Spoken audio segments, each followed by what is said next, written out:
Hey everyone, I'm Melissa from Knitting the Stash, and this is episode 90 in the series. It's lovely to see you guys today. It is Sunday here in Urbana, Illinois, and I am in my yarn/classroom, and I'm enjoying the very tail end of an actual nice break. I think it was the first week that I took off since I don't know when, like sometime in the pandemic. So I finally just decided I needed a little downtime, and this was the week.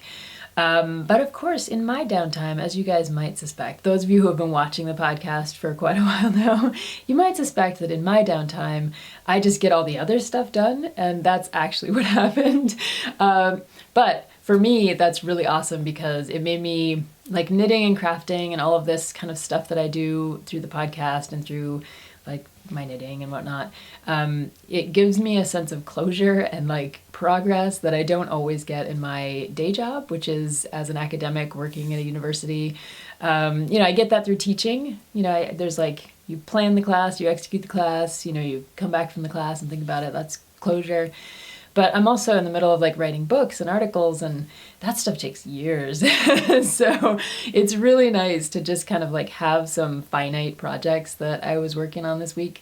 And I'm really excited to talk to you guys about them. I feel like revitalized after my week of knitting and pattern writing and all kinds of good stuff. So yeah, welcome to my happy world right now. It's nice to have a little happiness in the pandemic. I hope you guys are doing well. It's lovely to see you if you're coming back, and if you're new, well, you just got an introduction. This is a podcast that's all about knitting, garment design, garment construction, modification mostly, and some DIY and spinning and other things thrown in there. Today I'm calling this one a sweater for Tink because our dear dog Tink finally got a sweater. I think I've knit like, I don't know how many sweaters, somewhere like 40 some sweaters, and she still didn't have a sweater. So this one is a sweater for Tink, and it's a Norwegian pattern. That's a beautiful dog sweater, and I'll talk to you guys about that as my finished object. The other thing I've finished is a draft of this pattern, all the way graded from like size 34 all the way up to 60. I consider that a major accomplishment. So that is drafted, and I'll talk to you about that process of coming up with the pattern for the sweater. If you're interested in how that kind of thing works, or if you're a pattern writer and a designer, I'd love to share. I'll share mine and you share yours back in the comments so we can do a little talking about pattern writing and grading and designing. Yeah, and what else do I have for you? I think those are the two main things today. Quick note, I wanted to say thank you to everyone who donated coffees in the last month. We are sending a donation to Fruity Knitting from Knitting the Stash, thanks to all of you guys. And that's Kimberly and Sunbell, Catherine, Erica, and Celeste in particular. Thank you all so much for your donations. I will pass on the funds and the good word to Fruity Knitting. So thank you all. And then what else do I have for you? Oh, I usually tell you where you can find me and all that kind of stuff. I kind of jumped in today without, all of the bureaucratic, stuff that happens. So here you go. If you're looking for me, you can find me as Knitting the Stash just about everywhere. Here, obviously, on YouTube, on Instagram, Ravelry, and on the blog, which is knittingthestash.wordpress.com. And over there I put show notes, so that's where you can find links to all the patterns and all that kind of good stuff. Yeah. So, shall we jump in with a sweater for Tink? Dun, da, da, da, da, da. Sweater for Tink! So Tink, for those of you who are new to the podcast, Tink is one of our two dogs. We adopted her maybe 3 years ago as a puppy, and at the time we knew she had a sister, so we have sister dogs. Her sister came to live with us a year later. They are average size dogs, like medium sized dogs, like 40, 50 pounds, something like that. And Tink is a little bit more muscly, slighter, kind of less fur, and Millie's very furry. So if you ever see the two of them together in my in Meta Spencer, my husband Spencer's has a YouTube and Instagram and stuff. If you ever see photos of them, the hairy one is Millie and the not so hairy one is Tink. This is the Alasuq sweater by Lincoln Newman, and Lincoln Newman is a Norwegian designer who's just put out her second book of patterns. This pattern is actually available as an independent pattern over on Ravelry. And it's in Norwegian and in English, which is awesome. And I talked a little bit about it last week. One of the reasons that I was interested in this is that I bought her second book of patterns, and it's all in Norwegian. And I was kind of interested to to see how she writes her patterns in a pattern that's both in Norwegian and English so that I can do the translation. And that's one of the things I spent some time doing this week, is translating the Hopi sweater from her book in Norwegian into English. So I have that all translated and it's on the needles now. And it was helpful to see her style in a dog sweater and then to kind of translate that to how she would write sweater patterns for humans. So that was one of the things I was thinking about. The other thing is that they both have sweaters, coats that they wear out in the rain and things, but she seemed to need a sweater for like when it gets down in the 20s around here when we go on a walk every day. So this is going to be her sweater for the cold walks. But she also had a bit of an accident about this time last year. And if you've watched the cast for a while, or you watch my husband's YouTube feed, you likely heard about the accident with Tink. She was running around in the backyard, managed to spear her back in the dark by running through these bushes. And anyway, since then she's really liked having kind of like the equivalent of a thunder shirt on. And she doesn't wear them anymore, but she likes clothing. So when I put this on her to test it out, she was really happy about it. It's not tight, but it just gives her that kind of sense of comfort. And I think some animals are like that with thunder and all kinds of other things. So anyway, there are multiple reasons why Tink got a coat. And this coat is pretty cool. I've been talking about wanting to do a dog sweater for a very long time because I've just been trying to find the right pattern, something that I really liked, something that made sense for our dogs, because they're both very athletic and like to run around and stuff. And one of the nice things about this pattern is that Lincoln Newman was designing it for these like sled dogs, so dogs that are working dogs, or dogs that are athletic dogs. So the armholes seemed really, when I saw them, they seemed really appropriate. They're quite long, and unlike human armholes, which are relatively round, dogs' armholes need to be more of a kind of longer slit, so that as they're moving their leg this way, it's not getting in the way. So I liked the kind of athletic feel of this sweater. And you can see that it's a pretty simple construction, and it's knit out of the Alfloss Lopi. I always say it wrong. The thicker of the Lopi, not the Let Lopi, but the bigger one, the chunkier one. And it's a beautiful colorwork design. I think you guys can see all of this here. And part of it actually is a 3-color colorwork design, which I haven't done before. So a lot of this is just you're holding 2 colors as you go across. But right here in the center, where you kind of shift from this color to this color, you are working 3 different colors across multiple rows here in the middle. So that was interesting. And the entire sweater is knit actually in the flat, the colorwork portion of it. Because you divide for these armholes, you end up with this strip in the middle that you knit later, and you're basically knitting this whole part back and forth. So I wanted to show you the inside of this. It's a colorwork sweater, stranded colorwork. So you can see that in parts you can see I'm kind of like regular floats are up here, where there's 2 colors going back and forth. And then down here you can see a little bit of twining, where I was purling back across and trying to make sure that I captured some of the floats as I went. Yeah, so it was an interesting process. I've knit colorwork in the flat before for the Lenten vest. And if you're familiar with that project or other stranded colorwork in the flat, or like mosaic knitting is often, you can use the technique from mosaic knitting to do this kind of knitting if you're working multiple colors in the flat and purling back across. So for example, you could knit across with your 2 colors, colors A and B, and you could leave color B hanging over here while you purl back across with color A, slipping the stitches that need to be worked in color B, and then you go back and you get color B and you work those stitches across. So that's one way of working color work in the flat. That's if you're not comfortable holding 2 strands as you go along. So I used both techniques interchangeably here depending on how big my floats were. I think it came out pretty neatly, and I'm happy with this. This yarn is super grippy, so it wants to felt, it wants to grab onto itself. So there's not going to be a real problem with these floats going anywhere. And they're not really, for the most part, there are a couple longer ones, but it's not in an area that's going to get caught with nails, you know, dog feet or any of that kind of stuff. This just slips over her head. And as the years go by, this will just felt and felt and felt. So not worried about that at all. And then on the front chest piece, you kind of have a chance to do your own thing again here. I just do modify the pattern just a little bit in that space because it's such a small space and it's right on her chest, pretty much going down to her belly where you're not going to see too much. So I decided to continue this upper pattern. So you got that continuation, and then you get that continuity, and this lower pattern here. But the rest I just did in a plain red, and that seemed to work out since it's just gonna kind of sit on her front. A couple other modifications. The pattern calls for this cuff, the upper ribbing, to be twice as long as what I knit. So really, it would be like way up here, and it would fold down to be about this size. You can change that based on your dog's neck. Like my dog's neck is not super long, and so I just halved it so that there's only this much of the ribbing.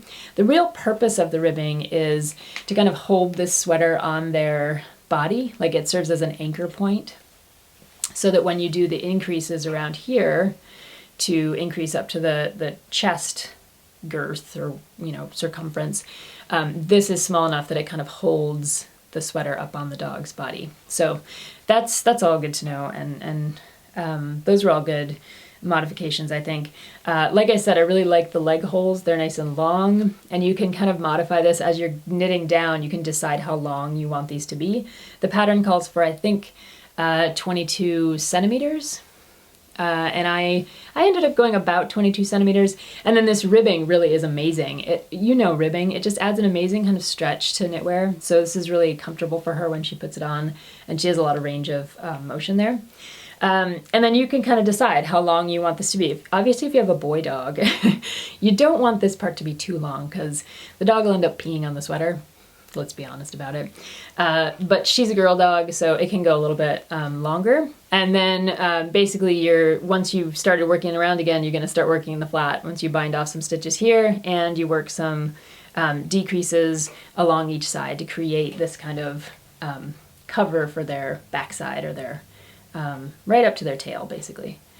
One other modification I did is that we walk our dogs with harnesses that have leashes. So I added this. And you guys all had some really great suggestions for how to reinforce it. I asked you on the last episode. And the winner was the I-cord. So I ended up working down here. I bound off 3 or 4 stitches, worked about 2 or 3 rows, and then cast on those stitches. And then so I had a hole, I had an opening. And what I did is I went around and picked up stitches and just added this 2 or 3 stitch I-cord to it, which provides quite a bit of like reinforcement to that hole, that anchor point for her harness. And the nice thing is, one of the reasons I appreciated you guys' suggestions for the I-cord is that if this frays, you just pop off the I-cord and put a new I-cord on. So it was like perfect. So that's on there. And the last modification is I just ended the color work about here.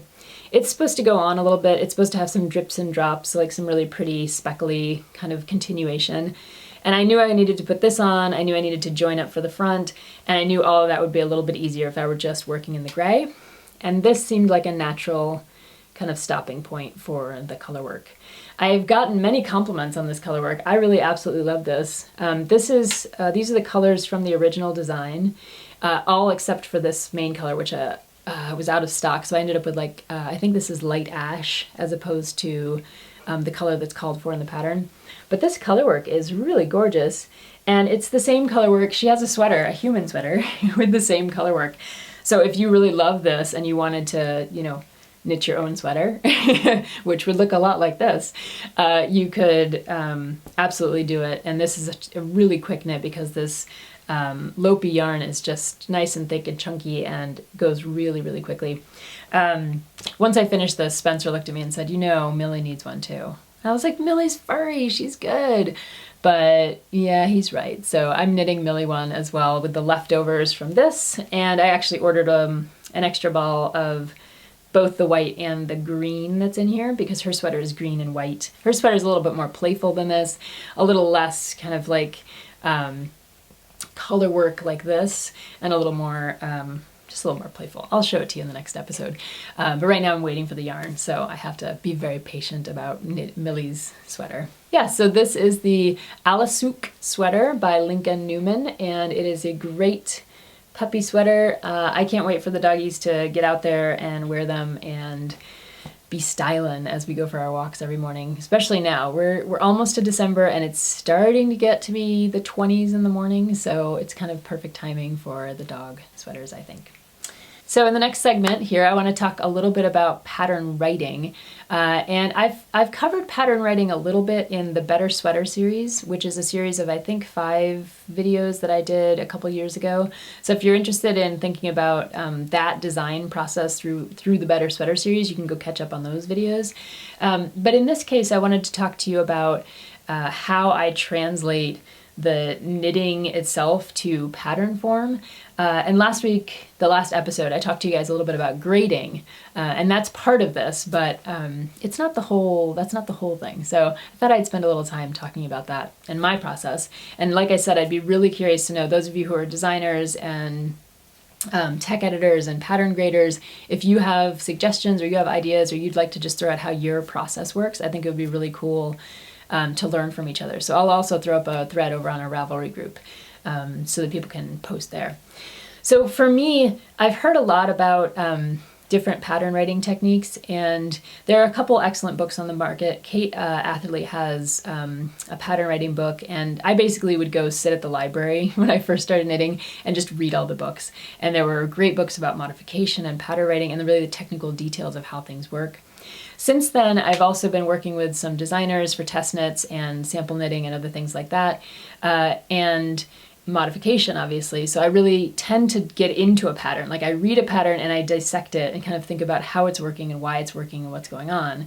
And I've been talking to designers about their process, and a lot of them will do different things. So some designers sit and actually write out a pattern and then knit from their pattern. And I talk about that a little bit in the Better Sweater series. Some designers would rather just knit and then kind of go back later and try to figure out what they did and how to make it into pattern form. I'm kind of a hybrid of the two, and I brought my notes in to show you. I will have an idea in mind and a design, and I'll have a sketch, and I'll do some of the basic math to get me started, but then I just keep notes as I go along. So this is one of many very messy bits of notes for the pattern, and it goes on for pages and pages. You know, as I was getting up to the armpits, I started noting how many stitches I was binding off, and how many stitches I was picking up for the armholes, and at what rate I was picking up for the collar, and all that kind of stuff. So I tend to have these notes, which look somewhat untranslatable, and then I have the sweater itself, and after that process, I've got to try to put it all into an actual pattern that other people might be able to read and understand. So for me, that begins with looking at the finished sweater, double checking my gauge. So this sweater, I laid it out on the table and I measured everything when it was finished. So not only the gauge, but also all the, what I would consider to be like schematic measurements. So I, set up my sweater, and then I just get out my measuring tape and measure the whole thing so that I know this distance and this distance and the the arm length and the body length and the amount of ribbing that was taken up and this everything. Anything you could measure, I tried to measure it and gauge again. And with that, I can go back to my own measurements, my own plan for my size, and see how it worked out and make adjustments and figure out with this massive gauge swatch what the actual technical gauge is to make sure that whatever gauge I was using before, if it didn't quite turn out the same in the larger sweater, then I can adjust for it. And then the next thing I do is basically, I have a template that I've been using for my patterns, and I start to plug things in. So I know I need a section on all of the, opening bits and bobs, like gauge and needles and yarn and all that kind of stuff.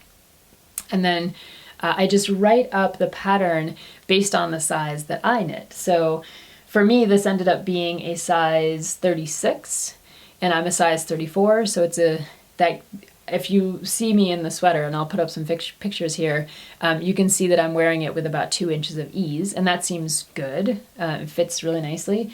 So that's what I'm thinking about when I'm thinking about grading this pattern up. Like if someone's going to wear a size, if someone has a bust size of a size 38, I would recommend knitting a size 40. You know, that kind of ease and thinking about those things. So I write the whole pattern up with my size in mind, and that includes, you know, figuring out all the basics of cast on, body, armhole separation, how to knit the back, how to knit the 2 panels in the front, dealing with the V-neck and the sleeves and all that kind of stuff. And then I sit down and look through those grading charts that I was talking to you guys about last time. So I had Ysolde Teague's grading chart. I had a great book that I showed you last time that included the Craft Yarn Council's guide. But I also looked at some sweaters that were designed for women with bust sizes of, say, 44 to 60, as opposed to sweaters that were designed primarily for women who have bust sizes like 32 to 44, or something like that. And looking at those sweater patterns gives you a good idea of a bunch of things, because you can look at the schematics that are included to think about sizing and how people are measuring things like the neck and the shoulders and the armholes. And you can also look at how they're handling some of the things that you're not used to handling at a size 60. So like if I typically knit, you know, somewhere between a 34 and a 44 inch sweater, I'm not used to some of the things that you might need to think about when you get up to a 52 or 56 or a 60 inch bust. So reading those patterns that were designed by and for women who have busts that are on that end of the spectrum helps me see patterning kind of differently and think about what I need to change, what I need to modify, and what I don't need to modify to make this pattern work, you know, as I go up in that grading scheme. So one thing that I thought was actually really helpful, and this came from looking at the history of grading a little bit for sewing patterns and templates and things like that. And I found this really terrific, this is from dresspatternmaking.com. It's an image of a bodice front in a number of sizes, and I think you can see it there. But I think what's interesting about this image is you can see that things like bust might increase, right? To a certain, you know, that there's a big difference there between this size and the larger size. But up here at the shoulders, there's very little difference between the sizes. And it's important to remember that. Like when you're grading a pattern, you're thinking about how do I get from this bust up to this shoulder, and it's going to be a similar shoulder for most of the sizes. It's not that shoulder width or length changes as dramatically as a bust size does. So there are some interesting things to kind of think about. For me, I'm really terrible at visualizing things, and I'd be curious to know how the rest of you work on this, but I need to have, like, I work better if I have the knitted garment in my hands, I have the stitches on the needle that I can count, I can really visualize it that way and think about it. But in the abstract, it's very difficult for me. So I'll often, you'll if you were to look at my notes, you'd see things like these charts where I'm just very much trying to play out in my mind how decreases are working over a number of rows and where the repeats are. It's one of the ways that I've found that I can actually visualize things on paper when I don't have the knitting in front of me. Same, you'll see like these kinds of things are me working out, you know, trying to visualize how something is working. Like this, for instance, I'm working on bind-offs, and I'm just trying to visualize which is the right side and which is the wrong side on, you know, a particular left or right front of the sweater. I don't think I'm alone in that, but I just wanted to kind of share with anyone else who's struggling with this, maybe you're a different kind of learner or a different kind of visualizer when it comes to this stuff.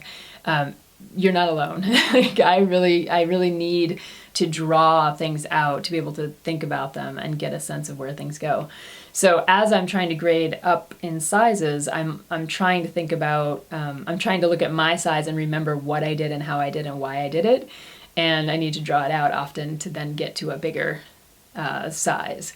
The other thing that I do when I'm doing this pattern writing, I'm realizing, is that I grade in kind of chunks. So I'll work on the body, then I'll work on the armholes, then I'll work on the sleeves, then I'll work on the front panel, then I'll work, you know, so like each section, I really want to grade each section as I go.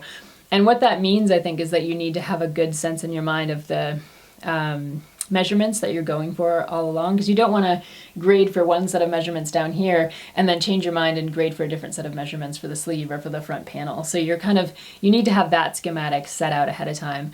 And that's what I use the Excel spreadsheets for, is to keep track of, you know, the 6 sizes that I'm doing and the assumption that I'm making about measurements at each stage along the way. And then all of that data, all those measurements get poured into a schematic at the end of the pattern. And that way, whoever comes to the pattern can look at my schematic and see what my assumptions were about lengths and widths and circumferences, and then they can adjust and modify accordingly.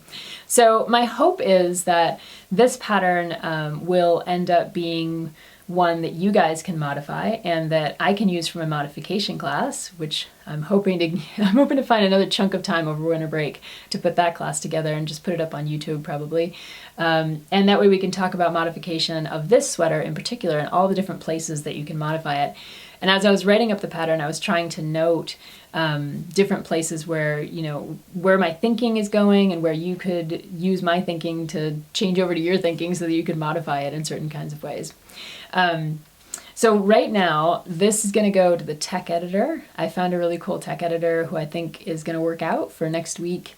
She's going to take it and do her magic on it and make sure that all my numbers are correct.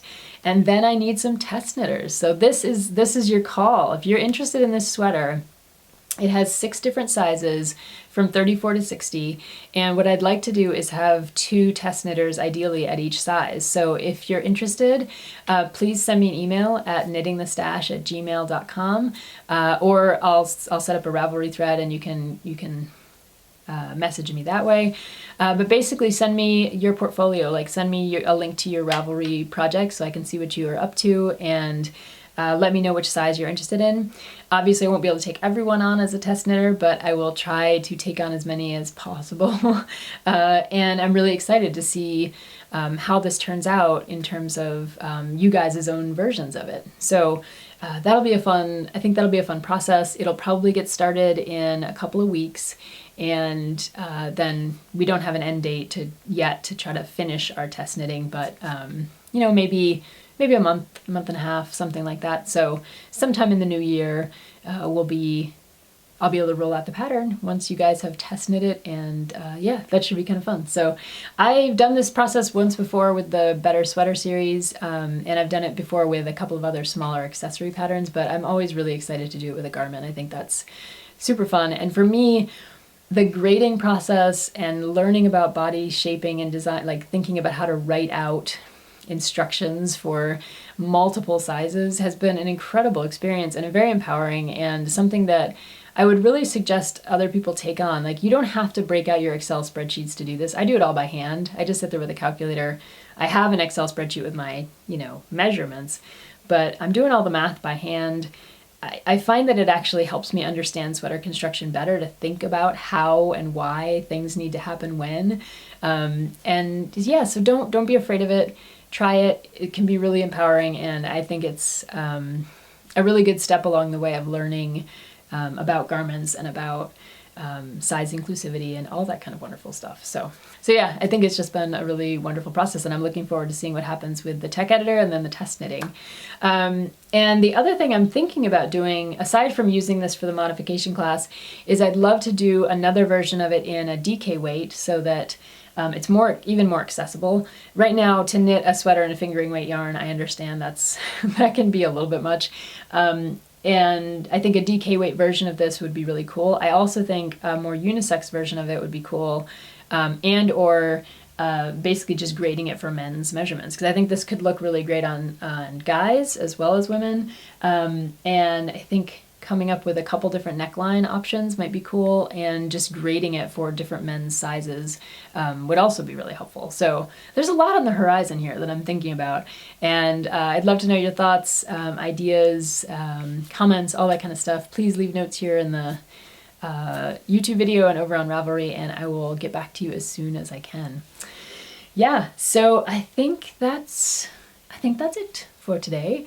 It's been lovely to hang out with you guys. I hope you had if you were celebrating Thanksgiving, or even just taking a break, or whatever you were celebrating as we get into the holiday seasons here.